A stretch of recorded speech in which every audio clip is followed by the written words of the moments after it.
Muy buenas noches. Tenemos para hoy la lectura de la liturgia de la palabra del día sábado 21 de septiembre, 24ª semana del tiempo ordinario en el ciclo B. Compartimos pantalla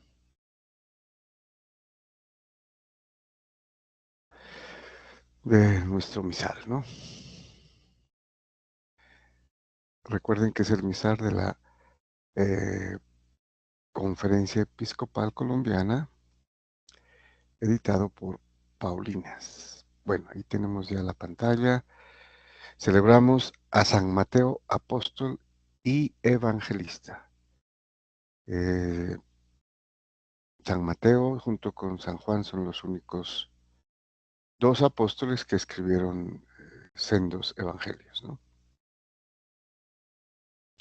Muy bien, vamos a la primera lectura y tenemos la lectura de la carta del apóstol San Pablo a los Efesios, capítulo 4, versículos del 1 al 7 y del 11 al 13. Bueno, estas lecturas pues obedecen a la fiesta que se celebra, ¿no? De San Mateo, apóstol y evangelista. Entonces les dice San Pablo a los Efesios: Hermanos, yo, el prisionero por el Señor, les ruego que caminen como pide la vocación a la que han sido convocados. Sean siempre humildes y amables, sean comprensivos, sobrellévense mutuamente con amor, esfuércense en mantener la unidad del Espíritu con el vínculo de la paz. Bueno, en esta parte San Pablo hace ya la parte moral, ¿no? La parte actitudinal de comportamiento, cómo deben comportarse, ¿no? Los cristianos de Éfeso. Y va a resaltar la unidad, ¿no? Mantener la unidad del espíritu con el vínculo de la paz.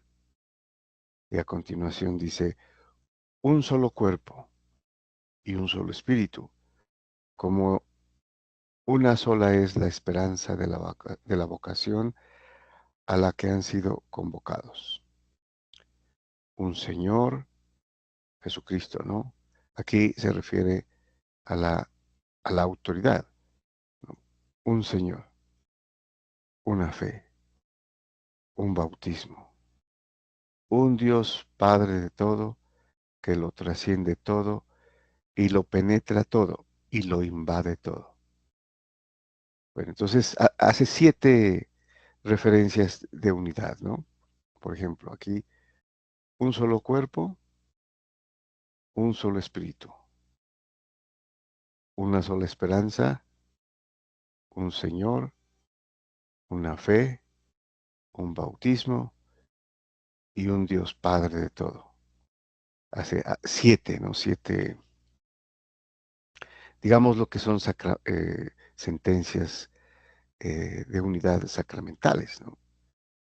Bueno, mm, bueno, es importante un Señor, ¿no? Un Señor, por eso se le dice Señor, porque es autoridad, ¿no? Y al decirle a alguien Señor, en este caso a Jesús, que es el Señor, le debemos obediencia. Se obedece al Señor, ¿no? No solamente se dice sí, Señor, sino que manda, Señor, ¿no? Que tu siervo escucha. Y lo mismo un Dios, Padre de todo. Entonces aquí está la Santísima Trinidad ya incluida, ¿no? Un solo cuerpo y un solo espíritu. El cuerpo es la iglesia, el cuerpo místico de Cristo, y tiene un solo espíritu, ¿no es cierto? Un Señor, Jesucristo, obviamente, y un Dios Padre de todo. Bueno, Y a continuación dice, a cada uno de nosotros se le ha dado la gracia según la medida del don de Cristo. Bueno, aquí hay necesidad de explicar que hay la gracia santificante o el don que viene de Dios por la fe en el bautismo, por ejemplo. Recuerdan que dice un bautismo, ¿no?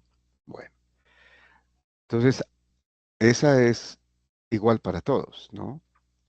Sin embargo, se nos ha dado, dice, gracia según la medida del don de Cristo. Entonces, Dios es quien sabe qué dones podemos manejar mejor, ¿no? O sea, todos no tienen los mismos dones, ¿no? Por eso dice, unos son apóstoles en la sesión anterior, ¿no? Otros profetas, otros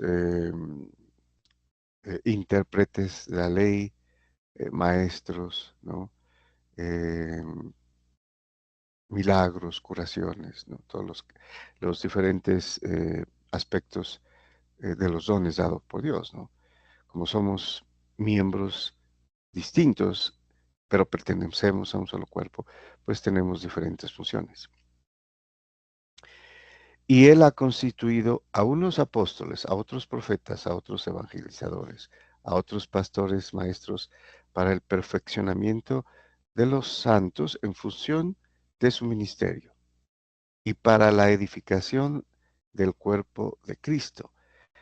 Aquí es importante, ¿no? Jesucristo le dijo a Pedro, sobre esta roca construiré mi iglesia. Él la construye.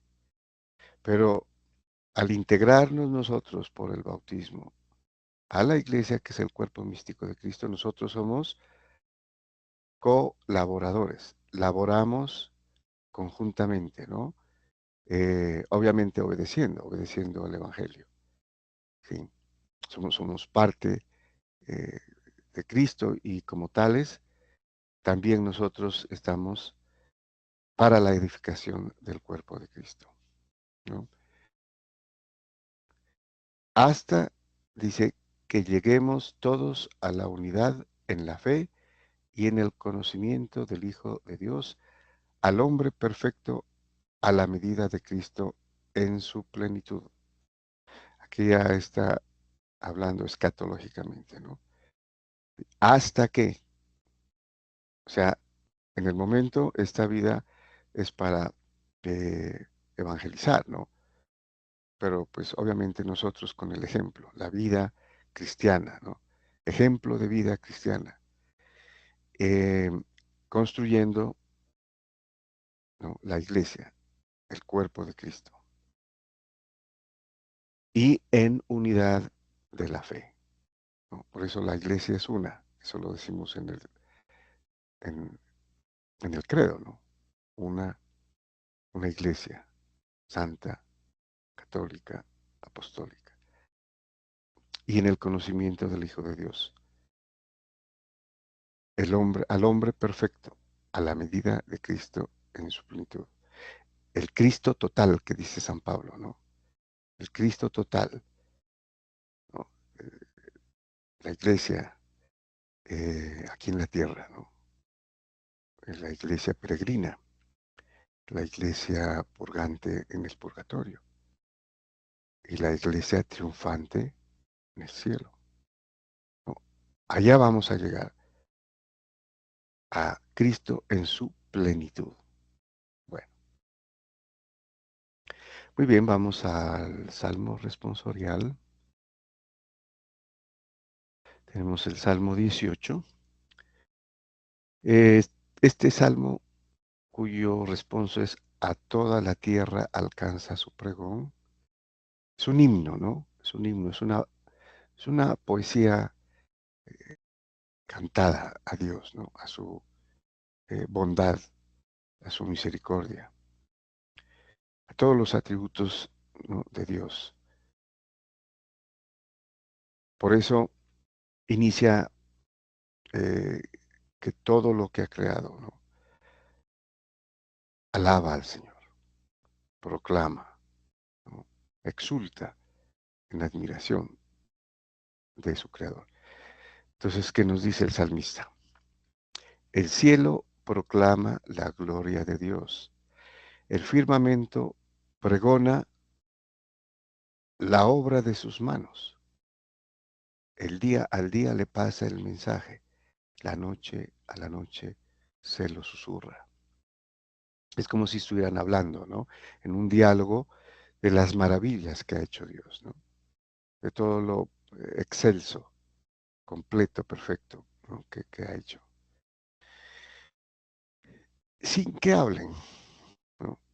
Sin que pronuncien, sin que resuene su voz, a toda la tierra alcanza su pregón y hasta los límites del orbe su lenguaje. ¿Mm? Toda la creación, ¿no?